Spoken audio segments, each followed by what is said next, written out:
حضور میں کوئی شک نہیں. ایک دن آگے کہنے لگا کہ بتائیے میری مٹھی میں کیا ہے. تو نبی پاک صلی اللہ تعالی علیہ وسلم نے فرمایا اگر میں نے بتا دیا. کہنے لگا اگر آپ نے بتا دیا تو میں کلمہ پڑھ لوں گا.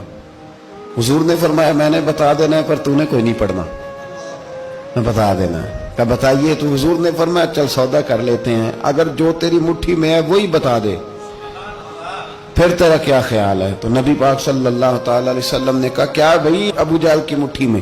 تو اس کی مٹھی میں کنکر تھے, کنکروں نے کلمہ پڑھنا شروع کر دیا. جب کنکروں نے کلمہ پڑھا, پتھر تھے وہ, انہوں نے کلمہ پڑھا.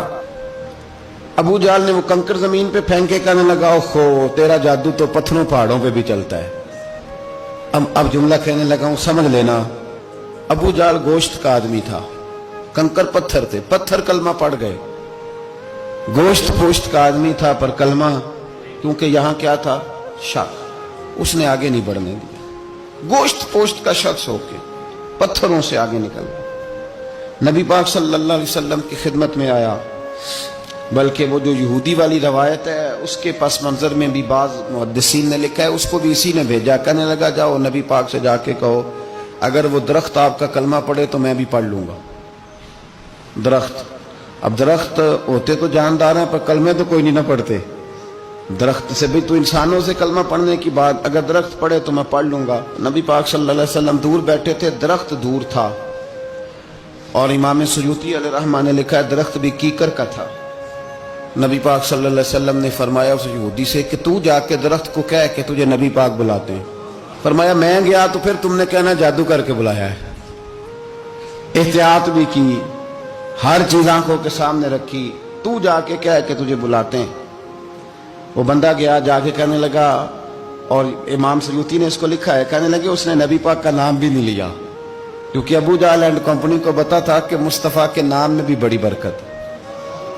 خالی نام بھی نہیں لیا. کہنے لگا درخت وہ جو سامنے بیٹھے ہیں نا وہ تجھے بلا رہے, نام نہیں لیا حضور کا. وہ جو سامنے بیٹھے ہیں نا جاءت لدعوتہ الاشجار ساجدۃ.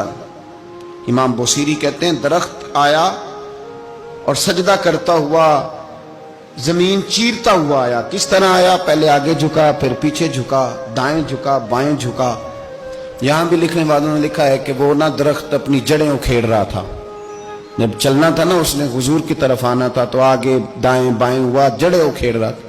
لیکن ہمارے استاد جب ہمیں یہ روایت پڑھایا کرتے تھے تو کہتے تھے جڑیں نہیں اکھیڑ رہا تھا. جب اس نے سنا مجھے نبی پاک نے بلایا تو اسے وجد ہو گیا تھا, وہ جھومنے لگ گیا تھا, جھوم رہا تھا. حضور نے مجھے بلا لیا, جاءت لدعوتہ الاشجار ساجدہ. تو درخت آیا, اس نے آ کے نبی پاک کو سجدہ کیا. لکڑی کا بنا ہوا درخت ہے, سجدہ کیا. سجدہ کرنے کے بعد درخت اٹھا اور اٹھ کے اس نے نبی پاک کا کلمہ پڑھا. وہ جس کو ابو جہل نے بھیجا تھا نا یہودی, وہ درخت کی حالت دیکھ کے کلمہ پڑھ گیا. وہ کلمہ پڑھ گیا, لیکن یہی بے ایمان کہنے لگا اوئے ہوئے ان کا تو درختوں پہ بھی جادو چلتا ہے. لا ریب فی, شک قرآن پاک میں, لیکن اگر بندے کے دماغ میں ہو اس کا علاج ہے کوئی, ادھر ہی شک بیٹھ جائے. کوئی سادی مثال دیتا ہوں کہ سامنے دیوار صاف ہو لیکن گرد اگر آئینے پہ پڑی ہو. دیوار صاف کرنی چاہیے کہ اینک کا شیشہ صاف کرنا چاہیے؟ ساری زندگی لوگ دیوار صاف کرتے گزار دیتے, ساری زندگی تراش خراش کرتے گزار, اپنی مرضی کی پینٹنگ کرتے گزار دیتے ہیں پر اپنی آنکھ کی پتلی صاف نہیں کرتے. آنکھ کی پتلی صاف نہیں کرتے. کسی نے حضرت رومی سے کہا تھا حضور دنیا میں کوئی اچھا ملتا نہیں. فرمانے لگے تھوڑا رونا شروع کر تاکہ تیری پتلیاں وضو کر لیں, وضو کر لیں. وہ انہیں پتہ چل جائے کہ کتنے صاف ستھرے لوگ دنیا میں پائے جاتے. تو بھائی شک. ابو جہل پھر آ گیا, کہنے لگا اگر آپ چاند کے 2 ٹکڑے کر دیں تو میں کلمہ پڑھنے کو تیار. اچھا یہاں بھی بڑی مزے کی بات ہے. اللہ نے پہلے کہہ دیا نبی پاک کو کہ ان الذین کفروا سواء علیہم انذرتہم ام لم تنذرہم لا یؤمنون. محبوب یہ جن کی قسمت میں کفر ہے نا, آپ انہیں ڈرائیں چاہے نہ ڈرائیں, یہ ایمان نہیں لائیں گے. کنکروں نے بھی کلمہ پڑھ لیا, درختوں نے بھی پڑھ لیا, سارا کچھ ہو گیا, اور اللہ نے بھی کہہ دیا کہ محبوب اس بے ایمان نے کلمہ نہیں پڑھنا. پر حضور نے فرمایا یہ پڑھے نہ پڑھے ہم نے میدان نہیں چھوڑنا. جتنی دفعہ آئے گا نا ہم اسے ضرور معجزہ دکھائیں، جتنی دفعہ ہے، ہم کیوں میدان چھوڑ؟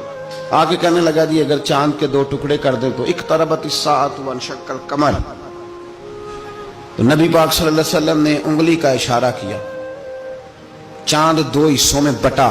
کوہ صفا ایک پہاڑی تھی مکے میں، آدھا ٹکڑا پہاڑی کی اس جانب ہوا، آدھا اس جانب، یعنی وضاحت کی اللہ کریم نے کہ ایسے نہ ہو کہ یہ کہہ جی وہ تو ایسے بالکل شک ہوا تو مل گیا، پتہ نہیں میری آنکھوں پہ جادو ہو گیا، ملا ہے کہ نہیں ملا۔ جب ٹوٹا تو حدیث پاک میں آتا ہے کہ آدھا چاند کوہ صفا کے ادھر گیا اور آدھا تو پہاڑی تھی، چاند نیچے آیا، پہاڑی کے گرد گھوما، آگے جا کے ملا، یعنی وقفہ دیا گیا باقاعدہ دیکھنے کا، سمجھنے۔